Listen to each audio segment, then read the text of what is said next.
நண்பர்களுக்கு வணக்கம். நீங்கள் பார்த்துட்டு இருக்கிறது திருச்செந்தூர் முருகன் கோவிலில் இன்று 14/8/2025 விடியற் காலை 4 மணிக்கு எடுக்கப்பட்ட வீடியோ. இன்றைக்கி காலையில் நம்ம திருச்செந்தூர் முருகன் கோவிலுக்கு தரிசனத்திற்கு வந்த தூத்துக்குடியை சேர்ந்த 7 இளைஞர்கள் குறுக்கு வழியில் பக்தர்களை எப்படி இங்கே சாமி தரிசனத்திற்கு அனுப்பலாம், அப்போ பொது தரிசனத்தில் நிற்கிறவங்கெல்லாம் கேனையனா அப்படின்னு கோவில் நிர்வாகத்தை கேள்வி கேட்டு குறுக்கு வழியில் பக்தர்கள் உள்ளே போகிற சண்முக விலாச மண்டபத்தை மறித்து ரொம்ப பெரிய சம்பவம் பண்ணி விட்டாங்க. உட்காருங்க, எல்லாரும் உட்காருங்க.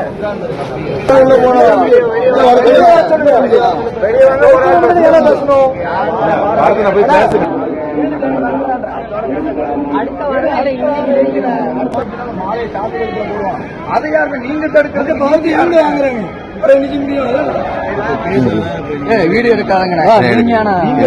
வீடியோவை ஆன் பண்ணாலே கோவில் நிர்வாகம் அலறாங்க பாருங்க.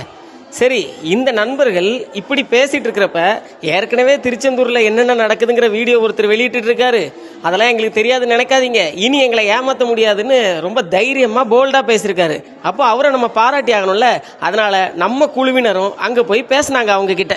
இல்ல மணிகண்டன் எடுத்து அவருக்கு நமக்கு எனக்கு அவனுக்கு சம்பந்தம் உடனே லிங்க்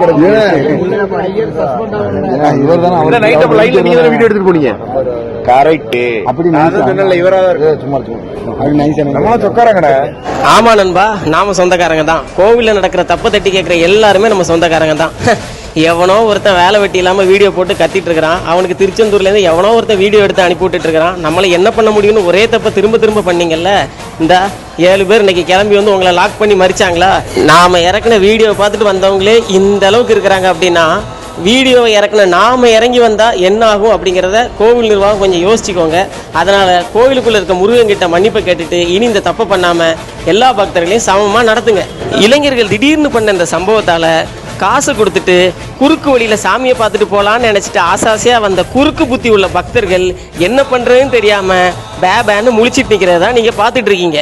இனி திருச்செந்தூர் கோவில்ல குறுக்கு வழியில காசு கொடுத்துட்டு சக்கரவர்த்தி முருகனை பார்க்கணுங்கிற எண்ணம் யாருக்காவது இருந்தா அதை மாத்திக்கோங்க. இல்லை அப்படின்னா இதுதான் இப்படி கோவிலுக்கு வெளியே காத்துட்டு இருக்கதான் நடக்கும். ஏன்னா இனி குறுக்கு வழி தரிசனம்னு ஒன்று திருச்செந்தூர் கோவிலே இருக்காது, இருக்கக்கூடாது, இருக்க விட மாட்டோம்.